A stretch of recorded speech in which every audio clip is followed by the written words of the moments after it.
जय हिंद एवरीवन, कैसे आप सभी। आई होप आप सभी अच्छे होंगे। तो आज है 70 डे हार्ड चैलेंज का डे 4। आज हम कुछ इंपोर्टेंट पॉइंट पढ़ने वाले हैं। पीरियोडिक टेबल से बहुत ही इंपोर्टेंट पॉइंट पढ़ेंगे, क्योंकि ये जो पॉइंट है बार बार एग्जाम में आपसे पूछा जाता है, यहाँ से डायरेक्ट क्वेश्चन बनता है। तो चलिए, और आई होप आपने डे 1, डे 2 और डे 3 का जो भी मैंने सारे जो पॉइंट बताए थे वो आपको लर्न होंगे। अब देखिए, इसमें और इंपोर्टेंट पॉइंट पढ़ते हैं, क्योंकि ये जो छोटे छोटे मैं आपको पॉइंट बताऊं ना, ये आपकी प्रिपरेशन में बूस्टअप देंगी, क्योंकि यहां से डायरेक्ट क्वेश्चन बनते हैं। ठीक है, देखो यहाँ पे क्या क्या याद रखना है आपको। यदि आपसे पूछा जाए पीरियोडिक टेबल में सबसे लाइटेस्ट एलिमेंट कौन सा है, मेरे भैया याद रखना क्या है भैया, हाइड्रोजन। यदि आपसे पूछा जाए lightest gas in the periodic table, तो आंसर क्या आ जाएगा, हाइड्रोजन आ जाएगा। यदि आपसे पूछा जाए लाइटेस्ट मेटल, तो आंसर क्या आएगा मेरे भैया, लिथियम।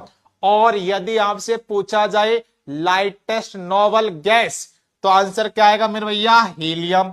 और यदि आपसे पूछा हैवीएस्ट नोबल गैस, तो आंसर आएगा रेडॉन। ठीक है। और यदि पूछा जाए कि पूरे एटमॉस्फेयर में सबसे ज्यादा कौन सी नोबल गैस प्रेजेंट रहती है, तो उसका आंसर आ जाएगा मेरे भैया, आर्गन। इसके बाद में कुछ और इंपॉर्टेंट पॉइंट है, ये भी आपको याद रखना है।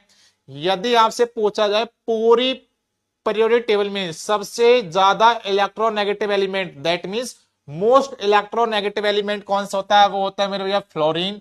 यदि आपसे पूछा जाए मोस्ट इलेक्ट्रो पॉजिटिव एलिमेंट, तो कौन सा हो जाए मेरे भैया, सीजियम।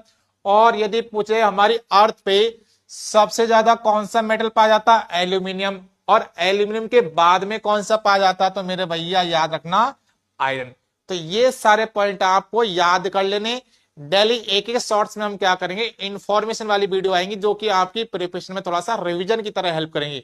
तो आप कंटिन्यू रहिएगा और अपने दोस्तों के साथ भी शेयर कीजिएगा। तो मिलते हैं फिर आपको डे 5 में, तब तक के लिए जय हिंद।